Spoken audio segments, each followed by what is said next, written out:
Most men spend their entire lives trying to understand female desire and still get it wrong. They think desire is logical. They think it's about looks, money, or saying the right things. They think attraction is something you can negotiate, explain, or convince.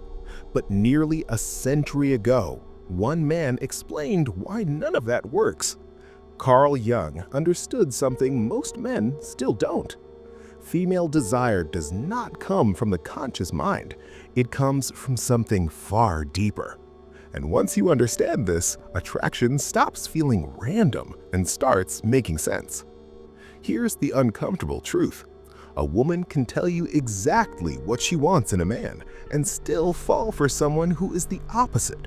Not because she's confused, not because she's irrational, but because desire does not come from choice. It comes from the unconscious.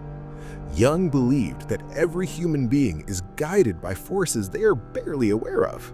Hidden drives, symbols, archetypes, and female desire is deeply connected to these unseen layers. This is why men who try to be perfect fail, and men who feel real succeed without trying. Jung explained that attraction is not about who you present yourself as. It's about what you activate inside the other person.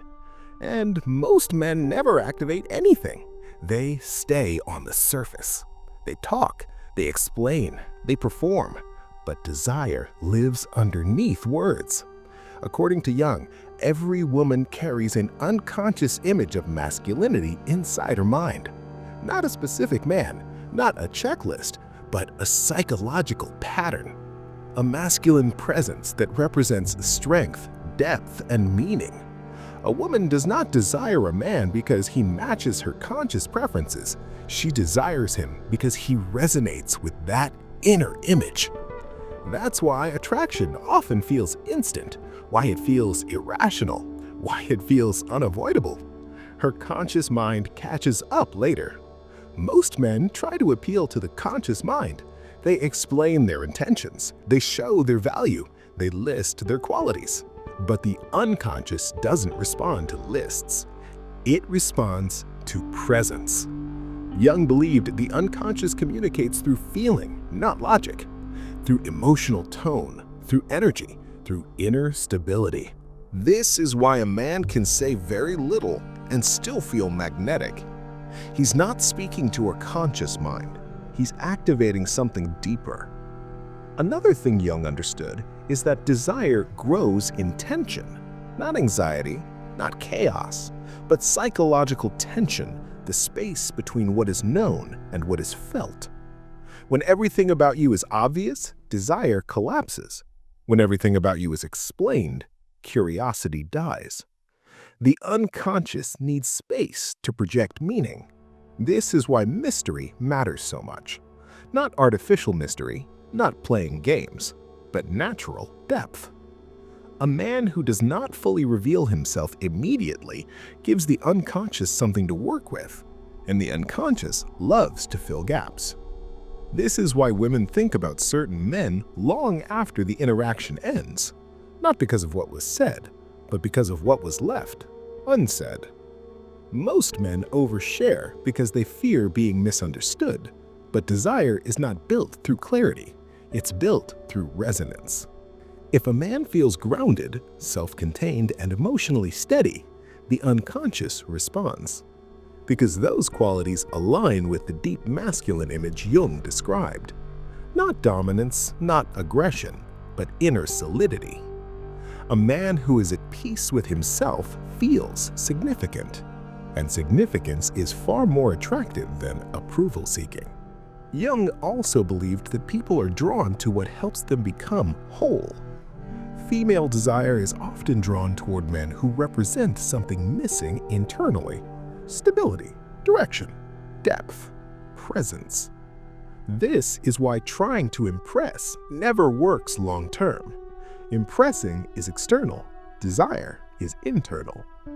A man who is constantly trying to be liked feels hollow. A man who is anchored in himself feels substantial. The unconscious can sense this difference immediately. This is also why women sometimes feel strong attraction without knowing why. They say things like, "I can't explain it. There's just something about him." That something is not magic, it's psychological alignment. The man is unconsciously representing a deeper masculine pattern that her mind responds to. And this is the most important thing to understand. You cannot fake this. The unconscious does not respond to performance. It responds to authenticity, to congruence, to a man whose inner world is stable. This is why presence, restraint, and emotional grounding change everything. Not because women are impressed, but because something ancient and instinctive is being activated. And when that happens, desire no longer needs to be chased. It begins to emerge on its own. Once you see desire as something unconscious rather than logical, a lot of confusion disappears. You stop wondering why effort doesn't work, why explaining yourself backfires, why trying harder often leads to less interest. Because the unconscious is not impressed by effort. It responds to alignment. When a man is aligned internally, his presence carries weight. Not because he demands attention, but because he doesn't need it. This is where most men unknowingly block desire. They externalize everything. They talk through every emotion. They explain every intention. They seek reassurance instead of trusting themselves. And by doing that, they remove all psychological tension. But desire needs tension, not stress, not confusion. Tension between what is felt and what is known. When everything about you is immediately available, the unconscious has nothing to explore. And when there is nothing to explore, desire has nowhere to grow. This is why men who overshare feel transparent. Not honest, transparent. There is no depth to move toward. The unconscious is drawn to what feels meaningful, not what feels obvious. Meaning is discovered slowly. That's why a man who is emotionally self-contained feels deep. Not closed, not distant, contained. He feels his emotions fully, but he does not spill them. That containment creates gravity. Gravity is what pulls attention without effort. Another critical insight is that the unconscious responds to symbols, not explanations. Strength is not explained, it is felt. Confidence is not announced, it is sensed. Depth is not described, it is experienced. This is why words alone never create desire. Your pacing, your stillness, your tone, and your emotional regulation communicate far more than anything you say. A man who speaks slowly, moves deliberately, and reacts minimally signals inner order. And inner order is deeply attractive, because chaos is exhausting. The unconscious is always seeking balance. This is also why being overly expressive destroys attraction. Men often believe emotional honesty creates connection, but there is a difference between emotional honesty and emotional dumping. When you express everything immediately, you collapse polarity, and polarity is essential for desire. Desire lives in contrast. Masculine containment and feminine expression create tension. When a man becomes emotionally reactive, that contrast disappears. And without contrast, attraction fades. This does not mean suppressing emotion. It means mastering it, feeling fully, responding selectively. A man who can feel deeply without being controlled by his feelings feels powerful. And power psychologically is not dominance over others. It is sovereignty over oneself. Women are drawn to men who are sovereign internally because sovereignty feels safe. Another layer of this is wholeness. A man who has integrated his insecurities, his fears, and his contradictions does not need validation to feel real. He is not trying to become something, he already is. And that completeness is felt immediately.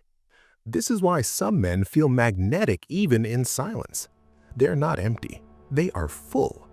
Female desire is often drawn to men who represent inner stability and depth, not perfection.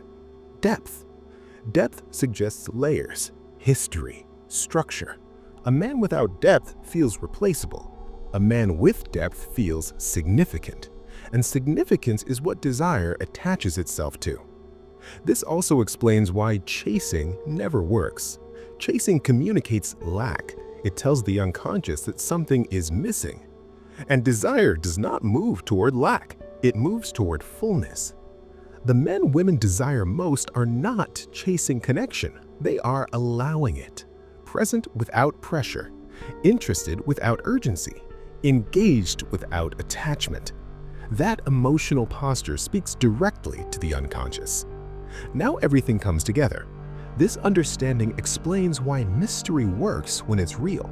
Not disappearing, not withholding affection, but not explaining yourself. Not overexposing your inner world. Allowing space between interactions. That space gives the unconscious room to project meaning, and projection is how desire deepens. When a woman fills in the gaps herself, the attraction becomes personal. She is no longer reacting to you. She's investing emotionally. This is why mystery cannot be performed. It emerges naturally from grounding, self-awareness, and emotional stability. And if you want to understand how to embody mystery in a way that feels deep, safe, and genuinely attractive instead of distant or confusing, there is one video that connects directly to everything you've just learned. It's called How to Become Mysterious in a Way Women Crave. That video shows how psychological depth, restraint, and emotional grounding translate into real-world attraction without games or manipulation. Because when you understand the unconscious, desire stops being something you chase. It becomes something that arises naturally, effortlessly.